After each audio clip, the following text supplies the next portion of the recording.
What's up, everybody? This is Frankie D, and today is the day I'm gonna rip open my brother's walls in his old room and renovate it, completely modernize it. This is something I've been wanting to do for a long time. This is the oldest room in the house. It has ugly, hideous carpet, paneled walls. This is an example of how old this room is. I don't know what this does, why you would need it. Is it to talk to someone outside? So we're gonna completely rip out all the walls, insulate it, run new electrical, rip out the carpet, and put in new flooring. For some reason, there's two closets. There's double closets with a divider in between. Was this a master before at one point when the house was much smaller before the addition was put in? I'm not sure, but we're gonna rip this open, do something cool with it, maybe make it one big closet, maybe make just some shelving. I don't know yet. We're gonna see what the bones look like in just a second. Here we go.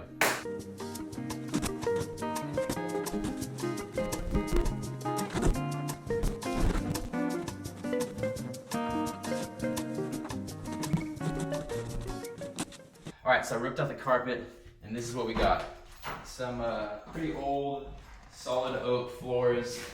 When we did another renovation in another room in this house, the same floors were there, but we left them in and just screwed them in. I'm gonna start fresh this time, rip it all out. Behind these panels are some insulation. Take these out, re-drywall. It's just begun. Here we go.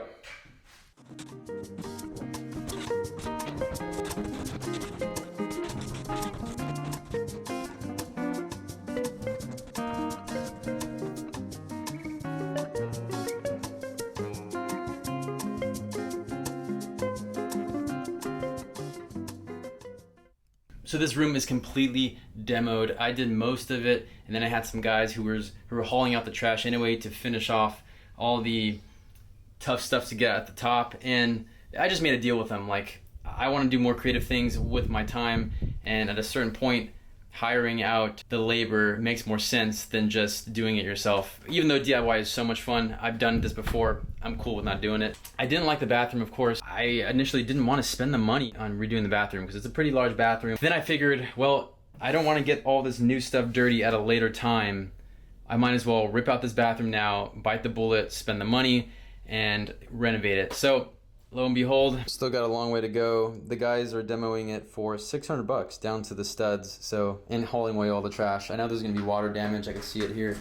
So definitely some unexpected items that I'll have to deal with, but I got the rock wool right here to be as soundproof as possible, because this is right next to the laundry room, right next to the garage, and then right next to the TV room on this side. Plus, this is the entrance right here. So this is a high traffic room area, and I want whoever stays in here to be comfortable.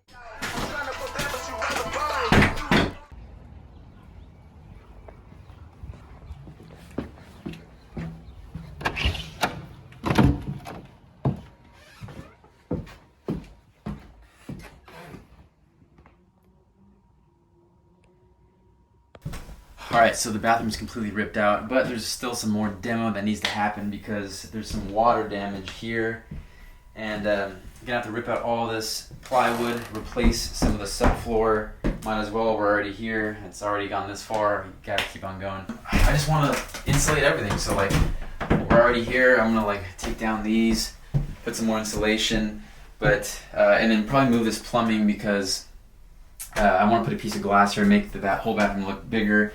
And then, yeah, should be some nice stone in here. Here will be the walk-in shower with a small, low-profile shower pan, vanity here, new toilet, new everything, and some new electrical. I guess I gotta start doing that too. With everything stripped from the bathroom, it was a good point to do all the electrical. Added outlets around the room, in the bath, and moved switches. I hired plumbers to move the plumbing for the shower and the sink. All right, status update of the room. It is completely torn apart. The electrical is done, and now prepping the bathroom. Subfloor.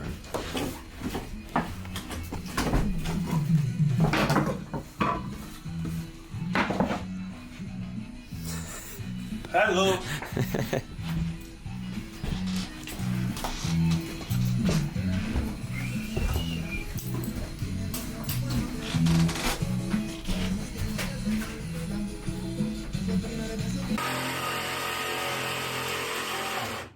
I didn't get to see this last night because I was gone all day.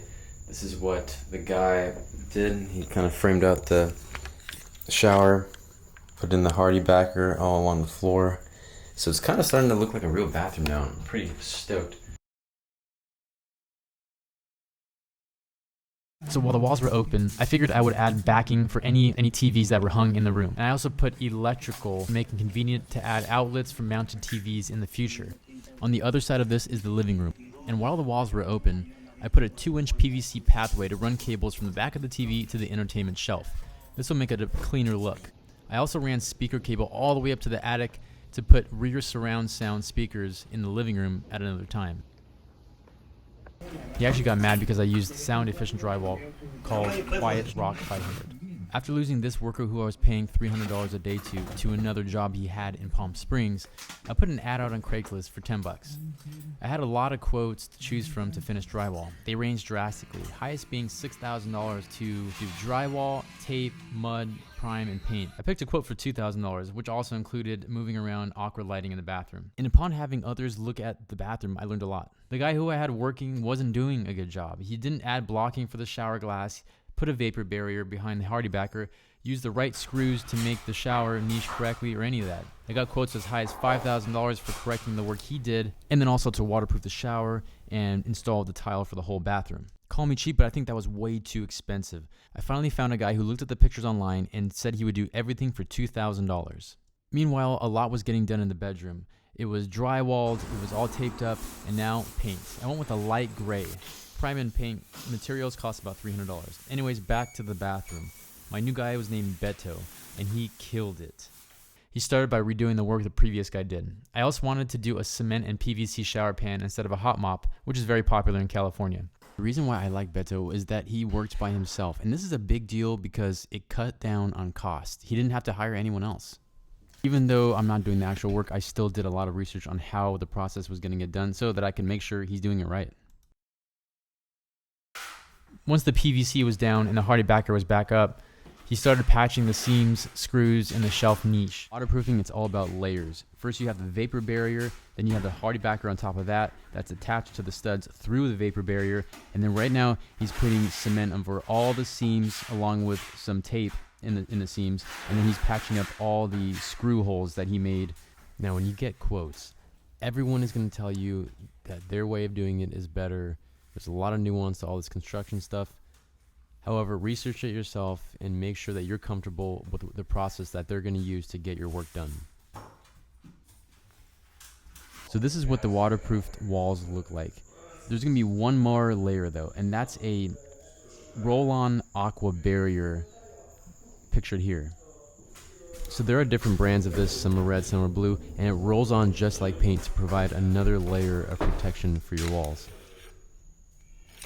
Alright, so the walls are done, but how do you waterproof the floor? Well, you have the plastic underneath as mentioned previous, and then you have a layer of cement on top, Badass, all graded towards the drain.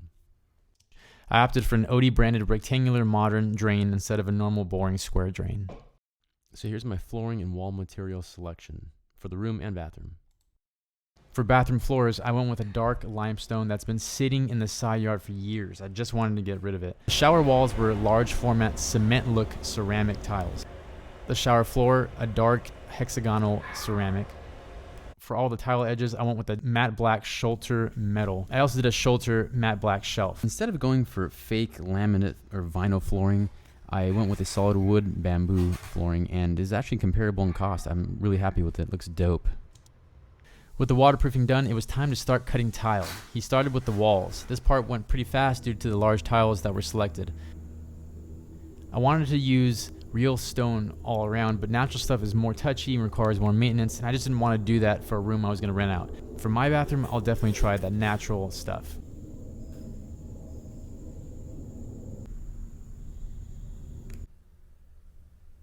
For grout on the floor, I went with a dark charcoal, knowing that any kind of lighter color is just going to turn dark over time anyway. And then for the walls, I went with a kind of a medium silver gray grout, and I think that it looks great. It kind of matches the large tiles that are kind of cement look. That's the look I was going for, and I just was going for an overall modern look, and I think I achieved that in the end, as you'll see. But here's the shower almost completed. All right, so here's the finished tile job for the shower. Love the way it came out. Dark floor, lighter walls. I may have added another shower niche if I had time. Love the drain, love the tile cuts. All came out awesome. With the shower complete and waiting on glass, it was time to put in fixtures, toilet, and vanity. All the fixtures and accents, I also went with matte black. I can't stand chrome, bronze, or anything rustic like that. The vanity was a tough buy. They're all expensive with a ton of options. With the bathroom nearly done and paint finished, it was time for bedroom flooring. Due to the transition from thicker flooring at both doors, plywood was laid first. The flooring guy first stapled the subfloor down to the joists, then stapled the plywood down to the subfloor. This gave us a clean and level area to glue and staple the flooring to. The flooring, glue, screws, and plywood were about $1,500. Flooring and baseboard install labor was $600. So I've put my own flooring in before, and it was solid wood, and I only put brads stupidly through the floor. I didn't glue it, and I didn't use staples. These guys know what they were doing. That's why I hired them, and I learned my lesson a long time ago. This is the way to do it. There are no squeaks in the floor. It's all super solid. The flooring guys also put up the baseboards. I did all the caulking and the painting myself, and I wanted a taller one just for a more modern look. I didn't have any crown molding.